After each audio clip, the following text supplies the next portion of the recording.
Yes, katutandise. Oli ku Yugi Update TV ko sinziro bango tuuliriza mbalamusizaako nnyo mikwano gyange yonna gye muli gye musinzira okubeera. Kakati olunaku olw'eggulu nwadde n'obubaka bwe njagala okubanga mbateera kuno ku mmeeza. Naye newankubadde tebyatambudde bulungi olw'ensonga nti nno omukutu gwaffe byatucyankalanyeeko ne tutasobola kubeera nga tubaweereza. Naye ensonga eyabadde mu ddiiro tukimanyi bulungi nnyo. Mwami Yoweri Kaguta Museveni tumuhabulwa yalonze musajja we nfanfe Olala Otunu okubeera nga agenda kufuuka Secretary General mu kitongole kya United Nation. Ye gwe balonzeeyo akiikirire. Lwaki Mwami Yoweri Kaguta Museveni ayandibadde alonda Olala Otunu mu bonna bonna? Awo no we wali ekinyusi. N'ekirala kye njagala otegeere, Olala Otunu ono yaliko presidential candidate mulamba yesimbako era n'avuganyaako ku ntebe ya Mwami Yoweri Kaguta Museveni. Lwaki gwe twandowooza nti nno yandibadde mulabe wa Mwami Yoweri Kaguta Museveni gwasembeza ebyo nabyo n'ogenda kubeera ng'obitegeera by'otaategedde. Kye njagala okutegeeza nti oli ku Yugi Update TV bino kw'osinzidde okuba ng'obiruuliriza. Wabula gwa tannatweyungako kirira wansi waliwo ekigambo subscribe kikoneko obeere nga otweyungako. Ensonga eyeekwese mu kino yeeriwa. Tukimanye bulungi nnyo nti okuva edda ekyamazima tukkirize oba tugaane, gwampuliriza oba okkiriziganya nange oba tokkiriziganya nange, geegana amazima agakaawa nti bukyanga gavumenti ya NRM eyingira buyinza mu mwaka ogwa 1986 tetubadde n'opposition. Gavumenti ya NRM tebadde ngawo na opposition, badde bagenda maaso n'okwekolera opposition. Kati toyina ng'ekijjo ngamba nti omuntu eyakuvuganyako Olala Otunu wabaddala nga ali opposition ng'era nga naye ayagala kukyusa ggwanga nga yeesimbye ku Mwami Yoweri Kaguta Museveni. Lwaki katumulaba nga gwe batadde ku mwanjo gwe basoosowaza okubeera Secretary General mu kitongole kya United Nation? Ekyo nakyo osaanidde okubeera ng'okimanya. Ebiseera ebisinga bannayuganda baali babatimba bbule. Owulira ensonga eyo, bannayuganda baali babatimba bbule. Njagala tukatemeteme tugende mpola mpola. Kansooke nkuwe ku Olala Otunu ono.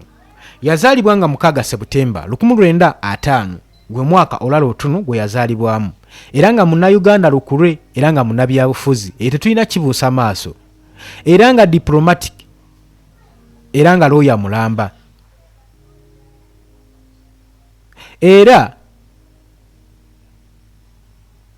yaliko president wa Uganda People's Congress Political Party UPC.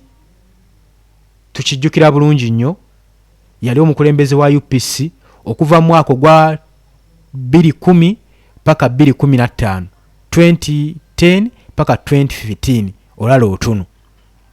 Era yayimirira nga party candidate mu mwaka gwa 2011 2011 nga presidential election yayimirirawo nga avuganya ku ntebe y'obukulembeze bwa Mwami Yoweri Kaguta, entebe ya Mwami Yoweri Kaguta Museveni gye yali yeegaliriramu ebbanga lyonna.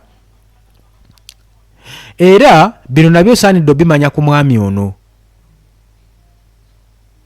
Yaliko Ugandan's permanent representative ku UN, ku United Nation okuva mu 1980 paka 1985.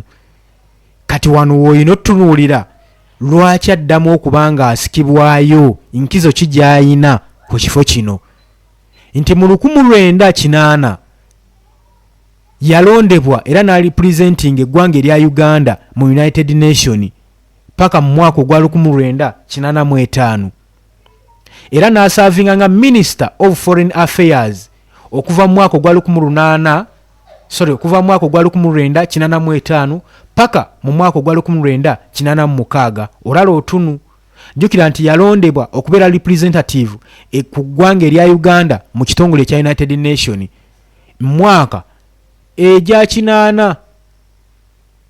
Kati tumulaba ne mu myaka egya 2000 wuno akomawo agobye bumale. Mwami Yoweri Kaguta Museveni kyamwagaza, era ebiseera ebyo wano we yayingirira mu mwaka guno ogwa 8 Yoweri Kaguta Museveni si yali afuga.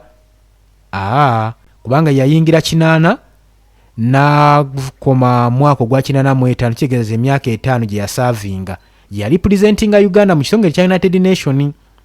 era n'alondebwa nga Minister of Foreign Affairs okuva mu mwaka ogwa 85 paka 86 kitegeeza gwe mwaka gumu gwe yafugirako. n'oluvannyuma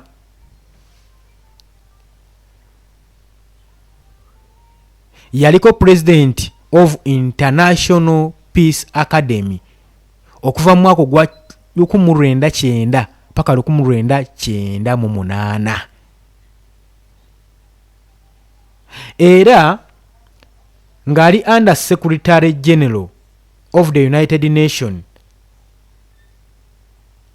era nga Special Representative for Children and Armed Conflicts okuva mu mwaka ogwa 1987 mwaka ogwa 1997 paka omwaka ogwa 2005 yoyo olala otunu.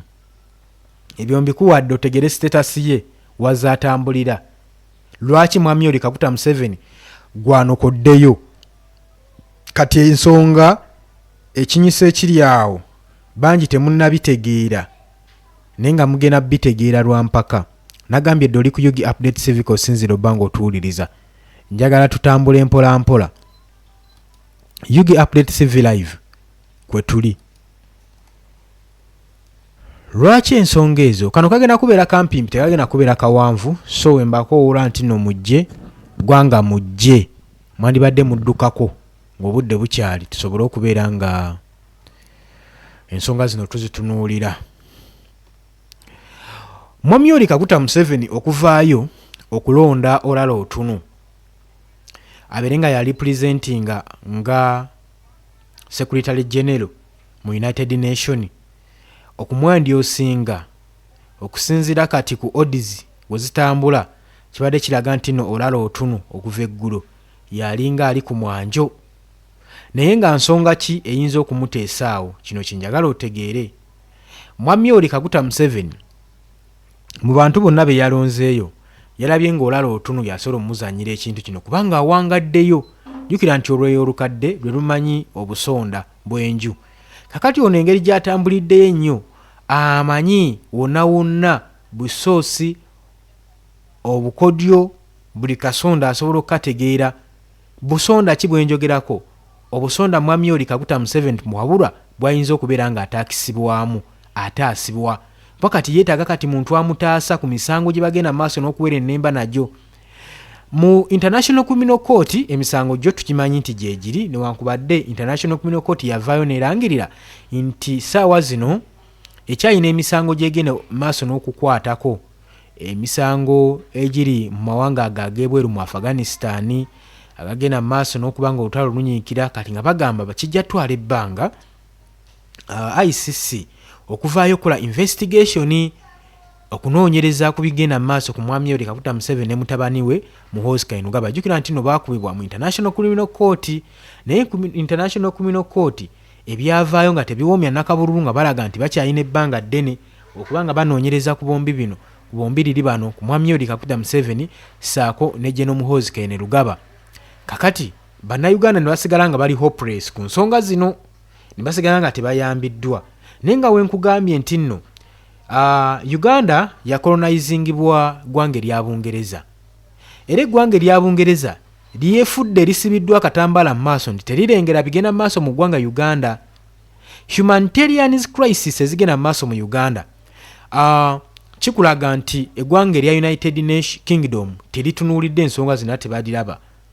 Era bannayuganda gye buvuddeko bavudde nga bemugunya nga bagamba naye bannange ensonga zonna nga tuzitadde ku bbali bino nga tubitadde wano ne wali.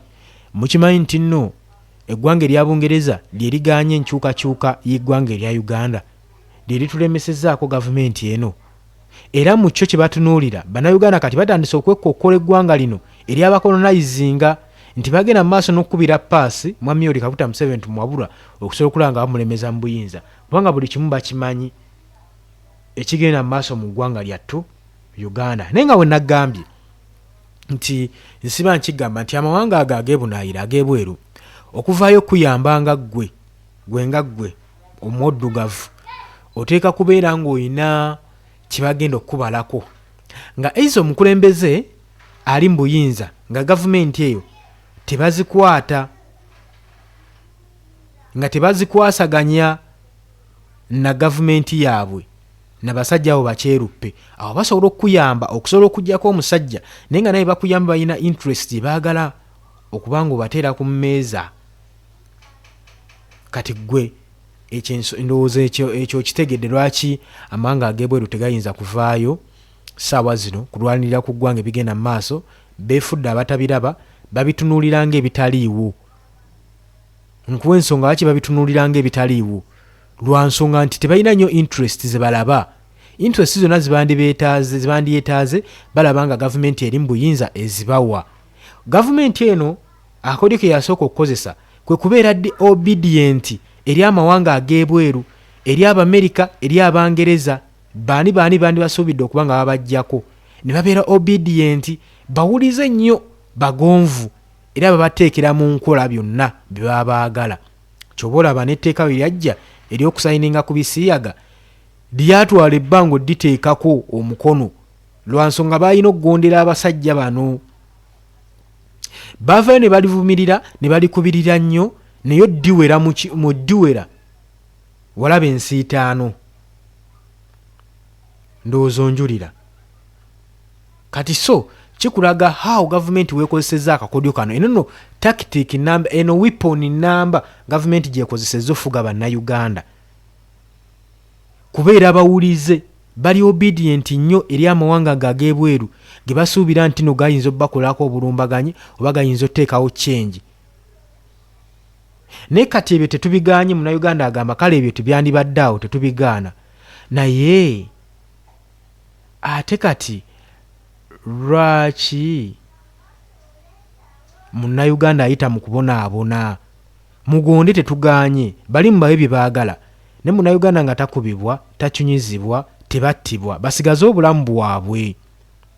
Munnayuganda asobola okweyagalirako mu ggwanga. Omusolo ensonga zonna eziyinza okulwanya bannayuganda eziyinza obbeekalakaasiza weeziri. Ng'okulinnyisa omusolo oguyitiridde mu ggwanga, munnansi n'abulwako emirembe n'aba nga teyeyagalira mu ggwanga lye. Bano bonna be mulaba baganda baffe abawaŋŋanguka ne bagenda mu ddungu okupakasa okunoonyeza ekigulira amagala eddiba. Si lwakuba nti bagendayo okwesiimira, si lwakuba nti no beeyagalidde. Ekyo njagala okitegeere. Njagala okitegeere. Okugenda mu ddungu, okugenda okukolera abasajja Abawarabu, kankigambewe nti edda nga Uganda tenaba kubeera oba nga Africa tenaba kubeera colonized n'amawanga ag'ebweru, Abawarabu be basooka okujja mu Africa era ne wano mu Uganda be basookawo. Wulira, naye byali bibaleese si bya colonizinga Africa. Yensonga lwaki olaba tulaba mu mawanga mwe bali ge twandistinze nti amawanga Abawarabu bakolonizinga amawanga ki mu Africa tegaliiwo nnyo olw'ensonga nti be ekyayo kibaleese si bya bufuzi. Be ekyabaleeta business. Bali bazze kutwala kukola business ya buddu era basombanga wano abaddugavu ne babakunnumbisa paka ku kyombo kya Buwarabu nga babatutte nga ba slavery. Era omulimu gwe basinga okwakala trade gye basinga okwasaganya no mu Uganda ye slave trade. Ne batwala omuddugavu ne bamubonyaabonya. Kati era ekyo kyo kibali mu busaayi ekyokwata omuddugavu mubonyaabonya omuyisa nga slave. Kubanga kiri mu musaayi gwabwe tebalabangako omuddugavu nga muntu, babalabanga baddu ba slave abalina okukozesebwa, abaddu abalina okukozesebwa obukozesebwa, abalina okwesiimuzibwako obwesiimuzibwa. Kati ekyo kitegedde. Kakati bannayuganda abasinga baasoma era bino byonna babimanyi, bamanyi obuvu n'obuddu, bamanyi history w'abasajja abo, bamumanyi era bagenda okusalawo okugenda nga manyi bagenda otuusibwako naye nga bagamba ebi bisiŋŋana okusinga okuyisibwa wano mu Uganda ng'ekyonzira. Kaŋŋende mboneebonere eri mu ddungu, kaŋŋende mboneebonere mu Bawarabu okusinga okubonaabonera wano ewaka kubanga ewaka kiri waasi nnyo. Kati omuntu wasalawo okukola decision making eyo n'asalawo okulekulira ewaka ewandimwegombesezza n'agamba nti ŋŋenze. Ekyo ekintu tokiyita kitono. Omuntu okwetwala mu buddu luli baabatwalanga butwazi lwa mpaka nga bakuba n'ekibooko babatundayo butunzi kati beetwala bokka ate nga beetaddemu ne ssente nga batugenze ku buddu oli n'ateekamu ssente ng'olaba akolerera afuba atunze ebibanja atunze akamotoka kabadde ayina atunze ka pikipiki agende mu buddu bamukozese ng'obuddu lwaki nti agenza obbibala abalamu nga kyanifundako okukozesebwa ng'omuddu dhano sigala wano mu Uganda ng'afugibwa gavumenti ya Mwami Yoweri Kaguta Museveni eriko era ekyo gavumenti neetakiraba neetazibuka maaso. Gavumenti nno munnanga ate yeerowooza nti bannayuganda okuwaŋŋanguka nga bagenda ebweru okukola okuba ekyeyo kibayambako nnyo nti tebabaawo obuvuyo nnyo beekalakaasa abandi ekalakaasiza ne bagijja mu buyinza tebaliiwo kawo tebawe bbeetu bawaŋŋanguke bagende ku buddu bakole yo nga weegenda mu maaso n'okuyisaawo ebyayo. Kino kyongera bwongezi kubeera nga kinafuya ekonomi y'eggwanga lyaffe Uganda. Ekyo musaanidde mubeere nga mukitegeera. Ekonomi y'eggwanga Uganda ebeera wansi kuba buli population weegenda mu maaso ng'enafuwa ne population ne economy ebeera wansi ate ne standards of living zibeera wansi nnyo ddala. Ebyokukola Uganda tuba tetukulaakulana creativity eba teriiwo olw'ensonga nti abandi enyigidde mu mirimu egimu egyandiyambye okulaakulanya eggwanga bonna baawaŋŋanguka. Ekyo gavumenti tekimanyi ekibuusa amaaso yeeraba ekuba gudiikudde era esambira amabega nga jjanze nti bannakisinde kiri ekigenda mu maaso n'otuvuganya abasinga olowooza si bagenda ku kyombo kya Buwalabu nti ye naye eggwanga lyo ddyoba olireseeko olirese otya. Kakati wano we tutunuulidde ensonga zino ezigenda mu maaso nti wandyesanga nga gavumenti eriko kati eri mu buyinza ekintu kyesinza otutunuulira ennyo by'ebyokubanga ekulaakulanya eggwanga yabivaako dda kati batunuulidde ligase yaabwe gye bagenda mu maaso n'okumaintaininga nti mu gavumenti esinza okulwako kibatunuulidde era tibamaintaininga kubeerawo kwa ggwanga Uganda. Economy tebagitunuulidde, standards of living tebazitunuulidde, wabula batunuulidde ekintu kimu tikakati byonna bitulemye okumala emyaka 4 gye tumaze mu buyinza bitulemye okukola bitwasangawo tubyonoonye naye kakati tukole ki? Kye tulina okukola kye kino wammanga katulwanirire okubanga ffe gavumenti esinze okubeera mu bukulembeze ebbanga eddene ffe basinze okubeera mu buyinza ebbanga eddene ekibagenda maaso n'okumaintaininga ekyo kibagenda maaso bo n'okumaintaininga nga bo kubanga biri ebirala byagaana ate bikyadda emyaka tegikyadda. Kakati gavumenti neyeesanga ng'eri mu lusuubo saa yonna yonna ekomekkerera naye emyaka gyonna gye baabatuma gye baagala okuweza mu buyinza sigimanyi era nabo tebagitugamba nti baagala kuweza myaka emeka. Osanga Munnayuganda yandifunyemu essuubi ekyo tekiriiwo. Kakati ku bikoberero bibakoze ne ku misango gye bazzizza gwe mukwano gwange ali eyampuliriza kino nno kibaleetedde obuzibu obw'amaanyi. Wenjogera ku misango gye bakoze oyinza obutabitegeera kujjako nga nkulazewo nti Bannayuganda bayisiddwa bubi nnyo. Ekyo kye njagala obbategeeza. Era gavumenti ekoze emisango egitagambika kati balaba nga bebakoze ne bibagenda okuwera ennemba nabyo emisango gye bayinza okuwera ennemba nagyo gye mingi. Kati kibasazeewo baagala batandise Mwami Yoweri Kaguta Museveni okulonda olalo otuno okumusindikayo okubeera Secretary General mu United Nations akiikirire eggwanga erya Uganda. Gavumenti mbu eyagala kuzibikira biraka, balina ebiraka bye baagala okuzibinkiriza, baagala bizibikira.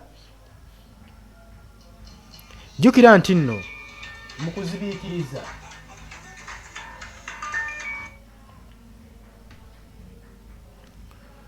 mu kuzibinkiriza wano weereza gwe Munnayuganda ali eyo kigiyambako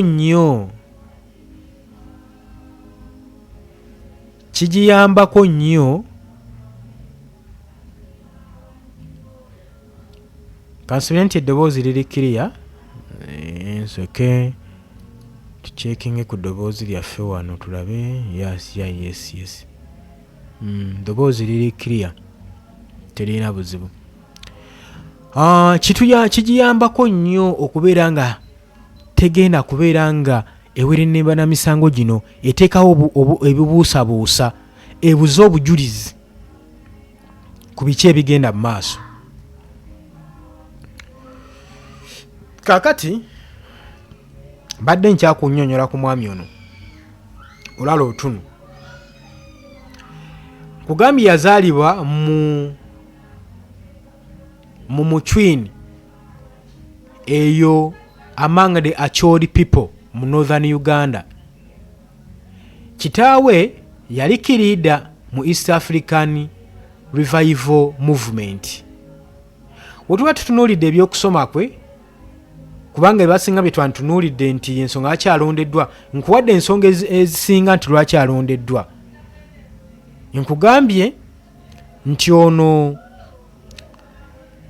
yazaalibwa nga Septemba nga 6 1905 wabula ensonga eziyinza okuba nga zimutunuuliddwako ennyo nti abadde munnabyabufuzi mu ggwanga Uganda ate era nga looya era yaliko omukulembeze w'ekibiina ekimu ekya UPC Uganda Political Party Uganda People's Congress Political Party mu mwaka 2010 paka 2015 era nayimirirawo mu mwaka gwa 2011 nga presidential candidate. Ebyo byonna bizito ya CV okumulonda ku kifo kino.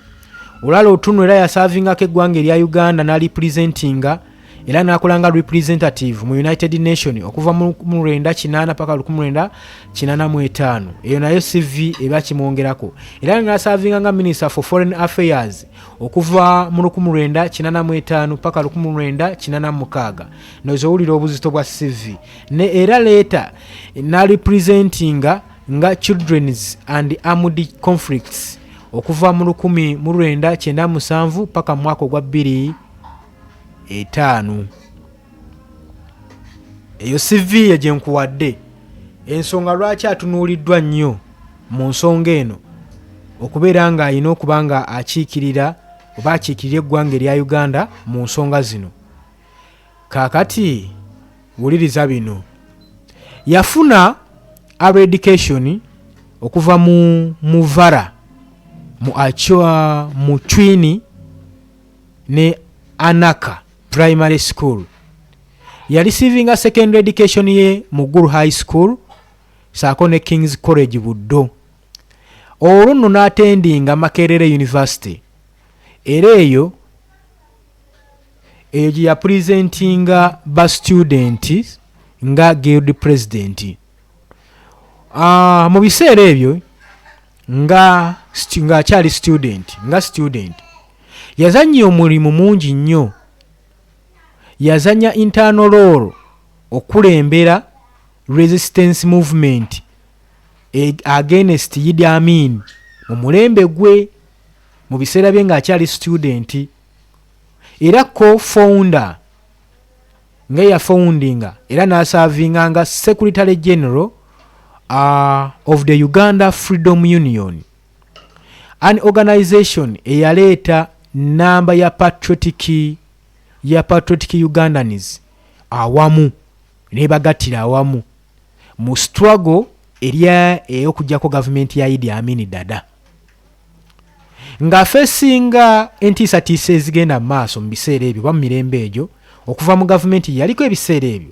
Olala otunu yafosingibwa okubeera nga adduka mu ekizayiro n'awaŋŋanguka mu 1973 era ng'agezaako okwewala okukwatibwa. Ya oluvannyuma yakwatibwako era n'escapinga n'adduka n'atoloka mu ggwanga n'ayingira Nairobi mu ggwanga erya Kenya. Eyo nno gye yarisiivingira ekifaananyi n'okubeera nga kalabaalaba n'afuna scholarship okusoma mu Oxford University mu 1976 era n'atendinga Harvard Law School ng'eri under Fulbright Scholarship. Ngezaako kumenyera ebyafaayo by'omusajja ono olala otunu. Ngezaako kumenyera na kuzito ya CV ye kulaga obuzito bweyina. Ate mu kusooka nakulaze waati Mwami Yoweri Kaguta Museveni amwesigamyeko okubeera nga agenda mu kifo ekyo ekya Secretary General mu United Nation, nti ono bamutwalayo nga kiraka, bamutwalayo nga kiraka agenda ozibinkiriza ekiraka ekigenda mu maaso. Wetuba tutunuulira ku kariya ye, wetuba tutunuulira ku kariya ye, uliriza gwe mukwano gwange ali eyo nagambye dde oli ku UG Update Civic osinzira obanga otuwuliriza gwatana tweyungako kirira wansi waliwo ekigambo subscribe kikooneko obeere nga otweyungako Yuga Red Zone TV Red Zone kwoli nnyo ogambye eki kwetuli baaba mwebale kubeerako mwenna abatwala omwaganya okubeerako mukolera ddala ekintu ekyamaanyi ennyo mikwano gyange abali eyo mubeereeko twagala tubeere nga ensonga tuziggusa. Nabagambye nti nkoba za mbogona nti zejja zokka mu bunnya, kati mulowooza we tutejjeeyo ani agenda okubajjayo. Kakati njagala tutunulire ku carriers n'ebyafaayo by'omwami ono Orara Otunu. Wuliriza okuva mu 1980 paka 1985 Otunu ono yasavinga nga Uganda representative, ebyo nayibawadde dda, wabula njagala tutunulire bino wammanga.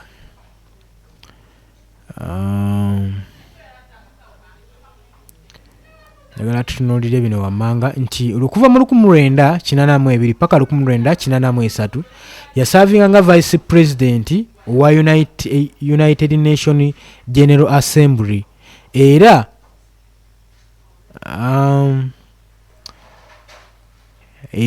Assembly era njagala okikutegeeza nti mu 1981 yaneminga nga president of United Nation Secretary Council era eyo gye ya preservedinga okuva ku elections n'alondebwa nga Secretary General mu Geni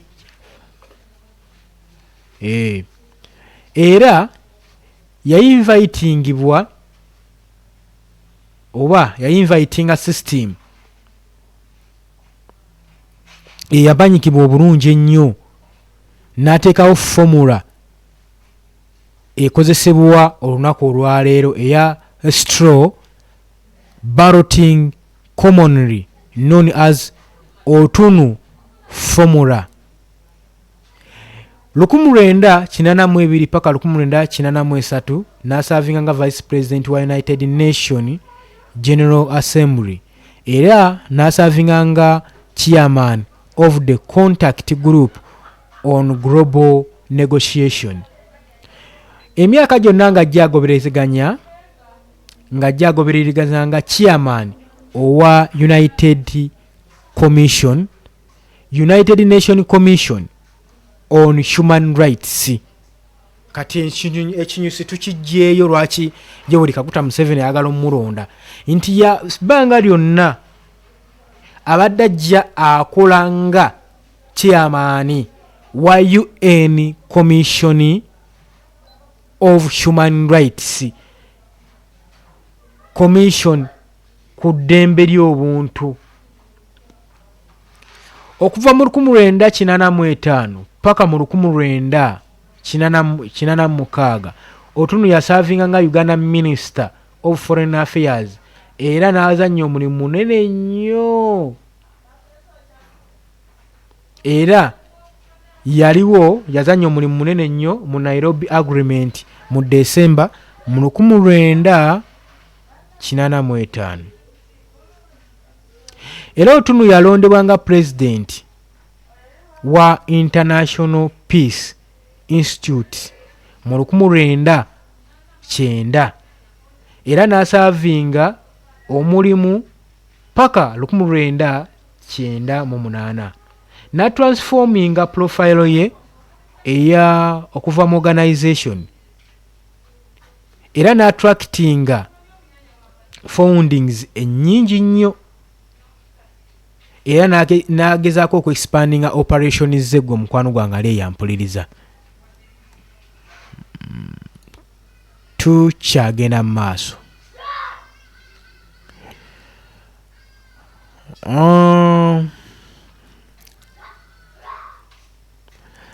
Otuno ono yappointingibwa nga United Nations Secretary General ng'ali under Secretary General Kofi Annan era n'ateekawo special representative eri children's ne armed conflicts mu 1997 paka 1987 yava mu August paka mu September. Kakati wuliriza gwe mukwano gwange ali eyo. Ensonga zino lwaki ngenze maaso n'okuzitottola?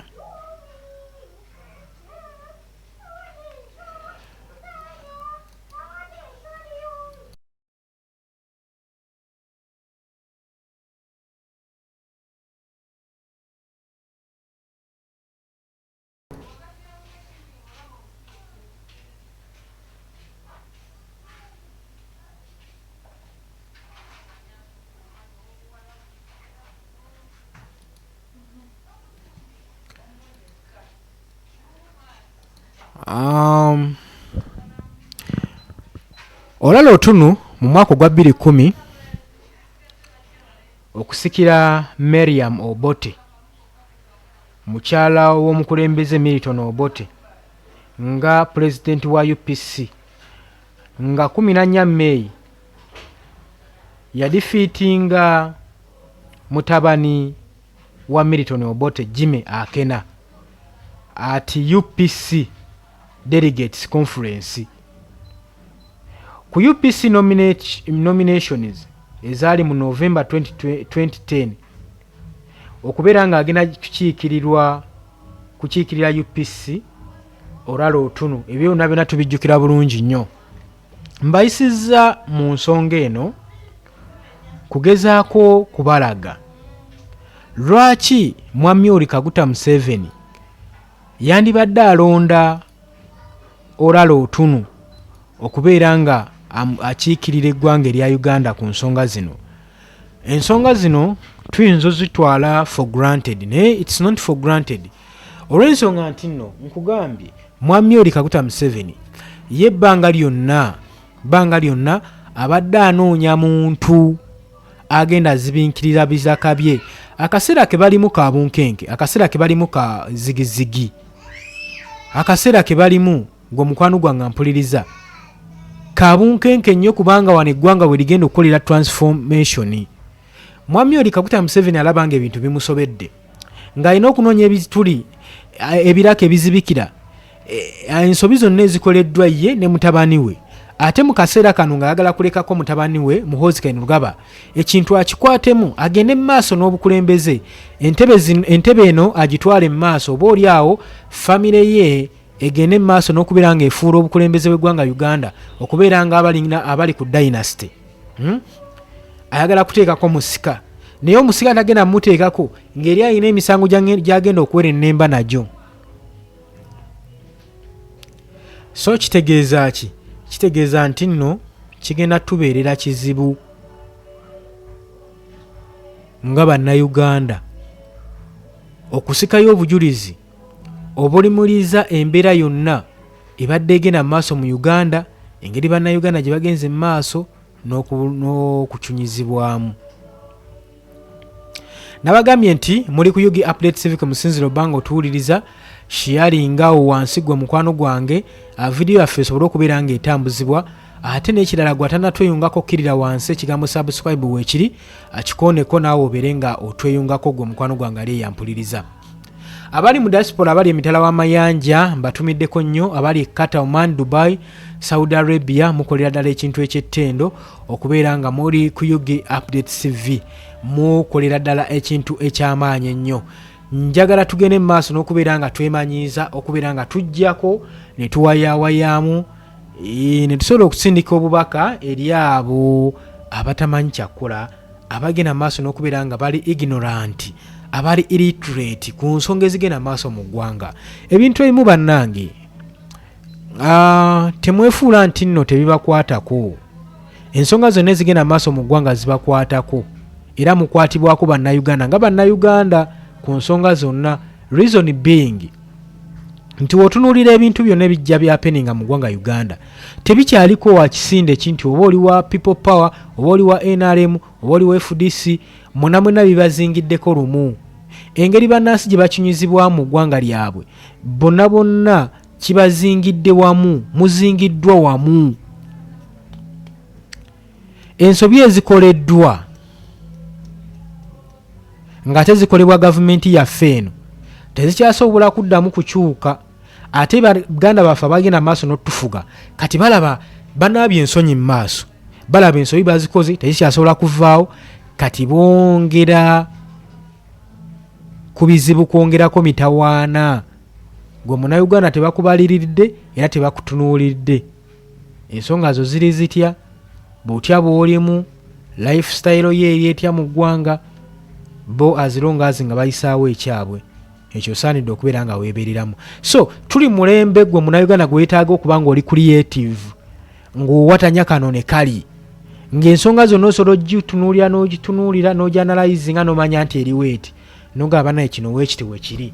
Nze kambabuulire, bannayuganda balowooza nti bagenda kubekeera nkya ku makya nga waliwo ekyamagero, nga waliwo amawanga agayingidde mu ggwanga lyabwe agayintaviyinze ku byobufuzi, ku bukulembeze, ku gavani sisitimu yaabwe, mbu neetandika balwanirira bannayuganda. Teri agenda kuvaayo balwanirira.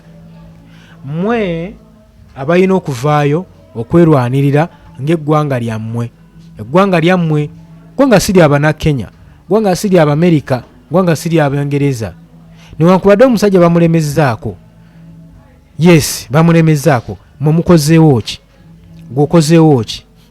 Musindisa ababaka bammwe mu parliament, biki bye bateesezzaako, biki bye babakiikiridde, bubaka ki bwe mwabatumye? Ababaka nga bo tebasobola kwemalirira. Omubaka omusindika mu parliament kukiikirira na nsonga zo, wabula ensonga z'alina okukiikirira gw'alina ozimuwa. Message yonna gy'alina okwogerako gw'alina ogimusindikira.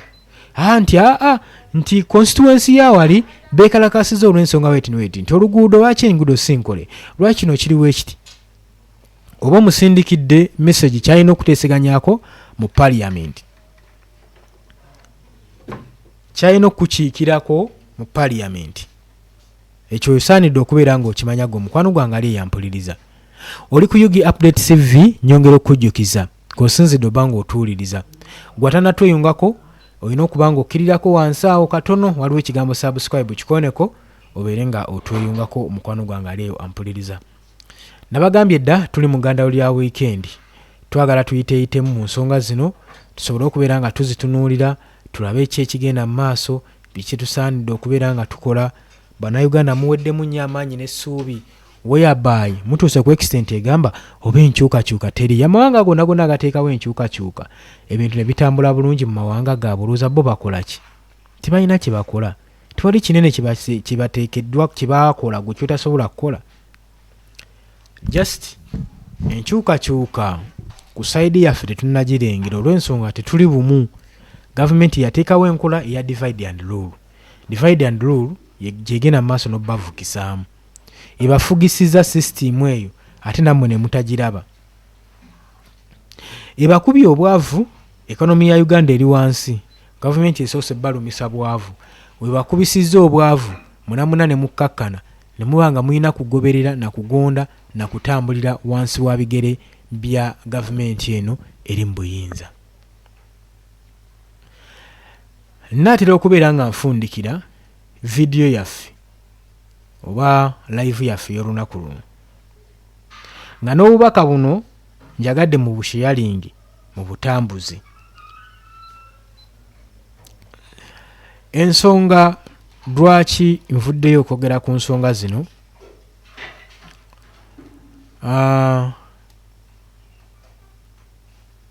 mbadde nzize nga njagala tutunuulira ensonga lwaki olala otunu atunuuliddwa nnyo mu nsonga zino, nti wenkuwadde CV ye nga ngezaako kulaga obuzito bwe, ngezaako kulaga lwaki Mwami Yoweri Kaguta Museveni amulonze ne nkubuulira n'ensonga nti ono bamutwala kuzibinkiriza biraka kulwanirira mutabani we Muhoozi Kainerugaba Chief of Defence Force. Jjukira nti Chief of Defence Force ennaku zino abadde yeefudde ekitalo mu ggwanga Uganda nga ye baana baliwo ng'agenda mu maaso n'okuyimusa operation ze eri bannayuganda. Mu Uganda ssaawa zino tulinamu abductions, tulinamu okuwamba, tulinamu okubuzibwawo, tulinamu okuttibwa, nga bino byonna byonna bikolebwa gavumenti eri mu buyinza. Ekyo tetujja kyegaana. So mu bintu bye tulina okutunuulira ebibadde bigenda mu maaso mu ggwanga, okutta abantu, okuwamba, kubuzaawo, kubasiba, ebikolwa ebyo eby'effujjo ebibadde bigenda mu maaso n'okulabikako. Newankubadde tuvuddeyo nga tubivumirira, bannayuganda bavuddeyo nga babivumirira, gavumenti yaabwe bagamba tennakyusa nnyo kiri awo. Tennakyusa nnyo kiri awo. Tetumanyi lwaki. Tetumanyi na nsonga lwaki gavumenti yaffe esuddeyo gwa naggamba mu kulwanirira eddembe ly'Abannayuganda.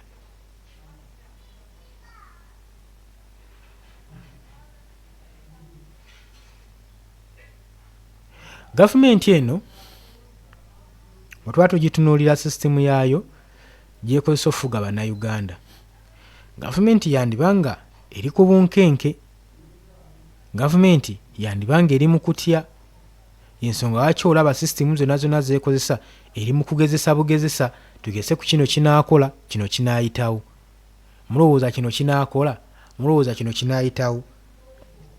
Ekyo kibaliko.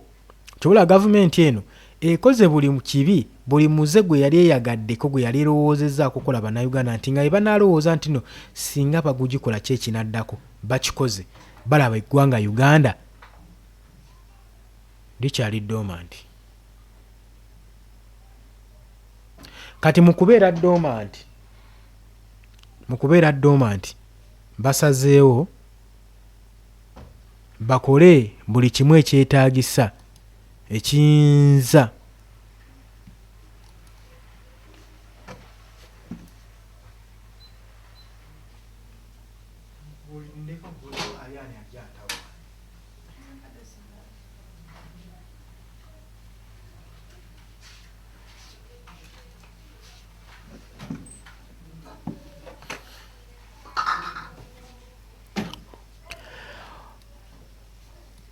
yes, nyongera okujjukiza nti oli ku Yugi Update TV kosinzira obbanga otuwuliriza. Ndaba nga olw'obudde n'ebiseera engeri gye live yaffe badde esoose nga ngezaako okubeera nga nyina bye mbatangazaamu. Eddako tujja kujja virtual nga tulabikako, tubadde tukyagesa ano sisitemu yaffe. Abaddeko mwenna abaddeko ku live yaffe mbeebazaako ensusso, mwebale omulimu gw'omukozi ogw'amaanyi.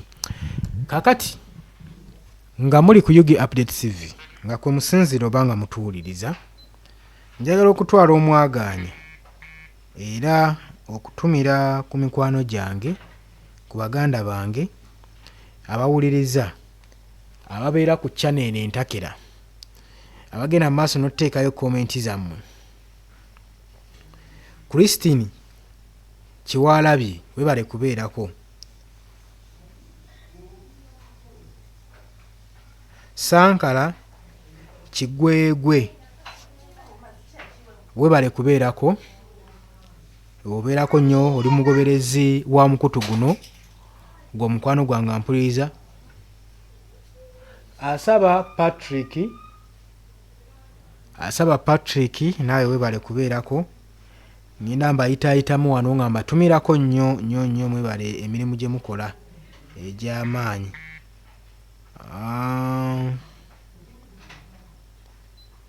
Ye nga siraba. Olw'obudde nti empindi ebutuuliridde, munzikirize olunaku olwaleero bannange tukomekereze live yaffe. Mbagala nnyo, mbagaliza weekend ennungi, mbagaliza olunaku olulungi, mubeere bulungi era nga mweraba. Live yaffe ey'olwaleero wetuti we tugikomekereza. Naye tugenda kuba nga tukyusaamu, sigamba nti buli kadde kigenda kubeerawo ekiti. Nedda kigenda kuba nga kikyukamuko. Tugenda kuba nga tukikyusizaamu ddala nnyo tuwawe omutindo gwe nnyini tubeere nga tujja nga tuwayaamu nammwe. Njagala mujje, sagala mundekerenga live zino era mulaba nga ngobye bumale nammwe mba njagala mukole ki, mujje. Abali emitala w'amayanja sikiwa nti muli ku kyaki naye sibalabyeko wano. Abali ku kyombo kya Buwarabu sibalabyeko olunaku olwaleero. Simanyi lwaki live y'olwaleero mugindekedde, naye kansuubire nti nno mubadde bizi olwaleero. Naku endala kambalindirire. Mbagala nnyo era nga mweraba.